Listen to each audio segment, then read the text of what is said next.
Hey friends, wanted to give you guys a closer look at this high strength large hole repair. This is fiber reinforced spackling compound made by 3M. Now we really like this stuff, and so I wanted to show you kind of what it looks like after it's been installed.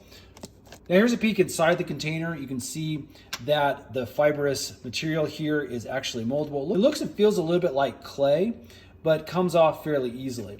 So what you do is you just take a little bit of this, you spackle it within those holes. In fact, here's some holes on our cabinets that we recently just filled in.